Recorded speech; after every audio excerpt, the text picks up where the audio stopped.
Delhi police के ACP जो RN case पर काफी नजर भी रखी है और खुद बाकायदा असिस्ट वहां पर गए हैं, स्पेशल इनविटेशन पर मुंबई पहुंचे हैं। बहुत स्वागत है वेदभूषण जी आपका क्राइम तक के साथ जुड़ने के लिए। जी नमस्कार चिराग जी। सर मैं आपसे आरएन केस के बारे में डिस्कस करूंगा। सबसे पहले मैं आपसे पूछना चाहूंगा, जो बेल पर आर्गुमेंट चल रहा है, बेल पर आर्गुमेंट अभी होगा, किस तरह की कितनी ग्रेविटी मानते हैं इस केस की? ना कोई रिकवरी आर्यन के पास से, ना इस केस में अगर देखा जाए तो सेल और परचेज का भी सीधा सीधा एविडेंस नहीं मिल पा रहा है, और खासकर कंजम्पशन का जो एविडेंस है वो भी नहीं मिल पा रहा है। तो ऐसे में क्या ये माना जाए कि बेल मिलेगी? देखिए, सबसे इंपॉर्टेंट चीज है प्रीवियस कंडक्ट। किसी भी क्रिमिनल का प्रीवियस कंडक्ट कोर्ट के सामने जो भी इन्वेस्टिगेटिंग एजेंसी है बताती है कि इसका प्रीवियस कंडक्ट क्या रहा है। आर्यन के बारे में बताया जा रहा है कि पिछले 4 साल से वो ड्रग एडिक्ट थे। फिल्म इंडस्ट्री में पहली बात नहीं है कि ये आर्यन ड्रग एडिक्ट है। आपको याद होगा संजय दत्त और बहुत सारे फिल्म के बड़े बड़े हीरो हीरोइन जिनका नाम है दिल्ली मुंबई के अंदर, वो जाने जाते हैं ड्रग्स के लिए। इवन यहां तक कहा गया कंगना रनौत द्वारा कि 90% जो यंगस्टर्स हैं फिल्म इंडस्ट्री के अंदर वो ड्रग के एडिक्ट हो चुके हैं। तो तमाम चीजें कोर्ट कंसीडर करती है। दूसरा पक्ष ये है कि जो को एक्यूज है, जो उनके साथ बाकी जो पकड़े गए हैं, उनका कंडक्ट क्या था, क्योंकि वहां बिल्कुल ये कंफर्म हो गया है कि वहां पर ड्रग्स ली जा रही थी और उनके पोजेशन से मिली है। तो इस चीज को रूल आउट नहीं किया जा सकता कि वो उस महफिल का या उस तमाम कॉकटेल पार्टी का या जहां पर ड्रग्स ली जा रही थी उस पार्टी का हिस्सा नहीं थे। तो इसलिए उनका जो बिल्कुल कंडक्ट है बिल्कुल क्लियर है, और एनसीबी पूरी ताकत के साथ, पूरी जोर शोर के साथ में इसको कोशिश करेगी कि उनको बेल ना मिल पाए। तीसरा एंगल है इंटरनेशनल इन्वेस्टिगेशन का। अब यह पक्ष निकल के आ रहा है कि इसके तार इंटरनेशनल अंतरराष्ट्रीय स्तर पर जुड़े हुए थे। तो ये जिम्मेदारी बनती है एनसीबी की, वो जाकर विदेश में जाकर जहां भी ड्रग्स के कनेक्शन इनके होते हैं, चाहे वो मिडिल ईस्ट से ड्रग्स प्रोक्योर करते हैं या दूसरे कंट्री से किस तरह से आती है, ये तमाम चीजें एनसीबी की ड्यूटी है कि वो जांचे कि ड्रग्स इंडिया में किस रास्ते से कैसे आ रही थी, कौन उसको सोर्स कर रहा था, फंडिंग किस तरह होती थी, क्या क्रिप्टो करेंसी के थ्रू फंडिंग होती थी, कैश में पेमेंट किया जाता था या किसी और माध्यम से पेमेंट होती थी। तो ये तमाम चीजें हैं। अभी इसमें इन्वेस्टिगेशन, अभी मेरा कहना यह है कि बिल्कुल अभी स्टार्टिंग है पोजीशन। अभी इसमें बहुत सारे तथ्य हैं, फैक्ट्स वेरीफाई होने हैं। कुछ अभी अरेस्ट लगातार डे बाय डे एनसीबी कर रही है। तो ये जल्दबाजी होगा कि कोर्ट इसमें बेल देगी या नहीं देगी। ये कोर्ट के विजडम के ऊपर निर्भर करता है कि कोर्ट क्या सोचती है कि क्या बेल देने से ये गवाहों के साक्ष्यों के साथ में कोई खिलवाड़ नहीं करेंगे या कोई इन्वेस्टिगेशन से छेड़छाड़ नहीं होगी। क्योंकि ये बहुत इन्फ्लुएंशियल हीरो शाहरुख खान के बेटे हैं, तो इनका जो प्रभाव है ना केवल फिल्म इंडस्ट्री में है, बिल्कुल तमाम पॉलिटिकल और बड़े बड़े मीडिया और घरानों के साथ भी इनके पर्सनल कॉन्टेक्ट्स रहे। तो ये तमाम चीजें कंसीडर की जाएंगी और एनसीबी की बात को सुना जाएगा।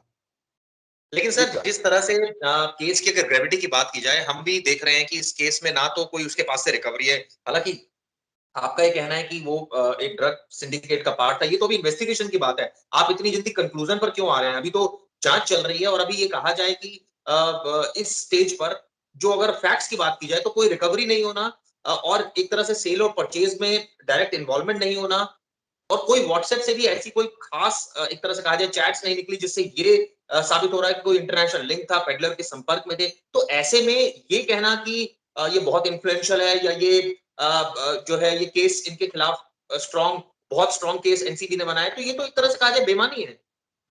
देखिए, एक आपको याद होगा सुशांत राजपूत केस में रिया के जो व्हाट्सएप चैट थे या जो उससे उसकी जो फ्रेंड से मिले जुले थे, व्हाट्सएप चैट के ऊपर कोर्ट ने भी रिलाई किया था और महीनों तक रिया चक्रवर्ती को जेल में रहना पड़ा था।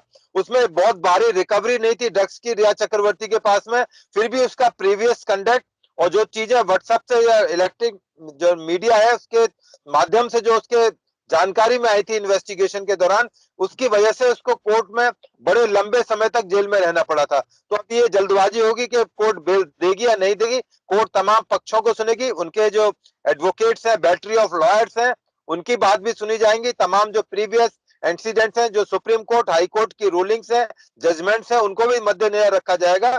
और कोर्ट अपने विजडम, विवेक का इस्तेमाल करते हुए इन तथ्यों पर विचार करेगी। क्या उनको और अभी लंबे टाइम तक जेल में रखा जाए या बेल दे दी जाए। जी चिराग जी। सर एक चीज अगर ये माना जाए कि अगर रिकवरी नहीं है इस केस में, अगर इस केस में हमें जिस पर हम आरोप लगा रहे हैं उसके पास से ड्रग्स ही रिकवर नहीं है, तो ऐसे केस में क्या आधार बनता है उसको जेल के अंदर रखने का? या अगर आप कनेक्शन की बात कर रहे हैं कि ड्रग पेडलर से कांटेक्ट है, तो ड्रग पेडलर अगर कोई किसी के एक्स से कांटेक्ट है, मान लीजिए किसी ने फोन किया है बाहर मिडिल ईस्ट कंट्री या कहीं और कंट्री, तो ये अभी कैसे स्टेब्लिश हो जाएगा कि ये इसका डायरेक्ट इन्वॉल्वमेंट है? ना तो वो आदमी हाथ में आया एक आदमी के बोलने से या दूसरे दो आदमियों की बयानबाजी से, सिर्फ डिस्क्लोजर स्टेटमेंट के बेसिस पर किसी को इतने टाइम जेल में डाल देंगे, तो ये किस तरह से देखते हैं सर इसको? चिराग जी, ये बहुत रेयरेस्ट केस है जब क्रूज के अंदर इतनी बड़ी लार्ज स्केल पर पार्टी चल रही थी, ड्रग्स का इस्तेमाल किया जा रहा था। आपको याद होगा कि इस तरह के बहुत सारे केसेस होते हैं जिनमें रिकवरी नहीं होती। इसके अंदर आर्यन का ब्लड टेस्ट लिया गया, सैंपल्स लिए गए, अभी लेबोरेटरी से वेरीफाई होना है क्या उन ब्लड कंटेंट्स के अंदर कोई ड्रग्स था या नहीं था। तो अभी इन्वेस्टिगेशन चल रही है, अभी लेबोरेटरी से रिपोर्ट आनी है और तमाम चीजों का विश्लेषण करना है, एनालिसिस करना है, तमाम की लोकेशन देखनी है। तो अभी इसमें इतना जल्दबाजी होगा कहना कि बेल मिल भी पाएगी या नहीं मिल पाएगी, उनकी राहें बड़ी कठिन है। और ठीक है, कानून का एक सिस्टम है, उस तहत तमाम चीजों को परखा जाएगा, जांचा जाएगा। यदि उनका केस बेल के लायक है तो बिल्कुल बेल मिलेगी। ट्रायल में एस्टेब्लिश होगा कि वो गिल्ट था, उनका नहीं था। परंतु अभी चूंकि इन्वेस्टिगेशन की स्टेज है, इन्वेस्टिगेटिंग एजेंसीज को टाइम दिया जाना चाहिए कि वो बियॉन्ड डाउट अपना केस कोर्ट के अंदर प्रूव कर सके। और सबसे इंपॉर्टेंट बात चिराग जी इसमें यह है कि ये एक अकेला एक ऐसा है जिसमें अक्यूज्ड के ऊपर बर्डन ऑफ प्रूफ है। मैं दोबारा बता रहा हूं, इसमें बर्डन ऑफ प्रूफ आर्यन पर, उनके वकीलों पर है कि वो प्रूव करें कि वो ड्रग्स पार्टी में नहीं थे, उन्होंने कोई ड्रग्स नहीं ली थी। यदि उनके ब्लड से कोई ड्रग्स के कंटेंट निकलते हैं तो ये कहां उनका केस स्टैंड करेगा। बिल्कुल एनसीबी का स्टैंड उसमें बिल्कुल माना जाएगा कि वो ड्रग्स कंटेंट ले रहे थे। वो जितने भी पार्टी में लोग बैठे हुए थे वहां पर उनकी वीडियो रिकॉर्डिंग है, सीसीटीवी की फुटेज है। यदि उनके वकीलों पर है कि वो प्रूव करें कि वो ड्रग्स पार्टी में नहीं थे, उन्होंने कोई ड्रग्स नहीं ली थी, यदि उनके ब्लड से कोई ड्रग्स के कंटेंट निकलते हैं तो ये कहां उनका केस स्टैंड करेगा। बिल्कुल एनसीबी का स्टैंड उसमें बिल्कुल माना जाएगा कि वो ड्रग्स कंटेंट ले रहे थे। वो जितने भी पार्टी में लोग बैठे हुए थे वहां पर उनकी वीडियो रिकॉर्डिंग है, सीसीटीवी की फुटेज है। यदि उसमें दिखाई दे रहा है कि वो खुलेआम ड्रग्स ले रहे हैं पार्टी में, तो वो तमाम चीजें पब्लिक डोमेन में ना एनसीबी ला सकती, ना ही कोर्ट बता सकती कि उसके अंदर क्या था। तो तमाम चीजों को एग्जामिनेशन करा जाएगा। यदि वो ड्रग्स लेते हुए दिखाई दे रहे हैं अपने किसी साथी से जिससे रिकवरी हुई है, तो ये माना जाएगा कि वो भी उसी का एक हिस्सा थे, पार्ट थे। उस तमाम से रूल आउट नहीं किया जा सकता चिराग जी। नहीं, लेकिन सर वो बात सही है। क्या ये माना जाए कि इनको शाहरुख खान का बेटा होने की सजा ज्यादा भुगतनी पड़ रही है? क्योंकि हमने देखा अभी हाल ही में एक एयरपोर्ट से कई हजार किलोग्राम ड्रग्स बरामद हुई, तो ये तो 6 ग्राम चरस इनके एक दोस्त से मिल रही है और इनसे तो रिकवरी नहीं हो रही। तो ये कहा जाए कि इसको मीडिया हाइप बहुत ज्यादा मिला हुआ है केस को, रादर देन ये इतना इंपॉर्टेंस केस जो है वो इतना नहीं है, क्योंकि इसमें जो ओवरऑल अगर बात की जाए, क्योंकि हाई प्रोफाइल बनने की वजह से कटघरे में है। ये नहीं कह रहा कि ये दोषी नहीं है, या मैं ये नहीं कह रहा कि इनके खिलाफ सबूत नहीं है, मैं ये नहीं कह रहा कि इनके खिलाफ सबूत है, क्योंकि अभी तो ये तो स्टेज की अभी तो वो स्टेज है जब इन्वेस्टिगेशन अभी ऑन है। लेकिन जहां तक बेल की बात है, बेल का एंटाइटलमेंट तो ऐसे केसेस में आरोपी हो ही जाता है जब उसके पास से कोई रिकवरी नहीं हो और कोई कि उसको ऐसा मेजर डिस्क्लोजर स्टेटमेंट नहीं हो। देखिए, शाहरुख खान एक आम आदमी नहीं है और उनके बेटे आर्यन नाइक का आदमी नहीं है। उनका एक बहुत बड़ा प्रोफाइल है पूरे हिंदुस्तान के अंदर। पूरी फिल्म इंडस्ट्री को पूरे हिंदुस्तान के लोग फॉलो करते हैं, यंगस्टर्स फॉलो करते हैं कि आर्यन कैसे ड्रग्स ले रहे हैं। तो एक आदर्श, एक मॉडल के रूप में इनको देखा जाता है। यदि इनकी छोटी सी बात भी सोशल मीडिया के अंदर या पब्लिक डोमेन में आती है तो एक बहुत बड़ी चीज होती है। तो यही बहुत बड़ा कारण है कि वो शाहरुख खान के बेटे हैं, उनसे उम्मीद की जाती है, समाज उम्मीद करता है, देश उम्मीद करता है वो एक रोल मॉडल होंगे। यदि वो रोल मॉडल नहीं हो पाते तो ठीक है, कानून अपनी जगह पर है, परंतु उनको इन चीज का खामियाजा इनको देना पड़ेगा और ये खामियाजा दे भी रहे हैं, जेल के अंदर है। अभी इंतजार करेंगे कि शाम तक कोर्ट का आदेश आता है, उस क्या आदेश आता है, उसके क्या आदेश है, क्या वो हाई कोर्ट के अंदर उसको चुनौती देते हैं, सुप्रीम कोर्ट में जाते हैं, ये तमाम चीजें आने वाले टाइम में पता लग पाएंगी।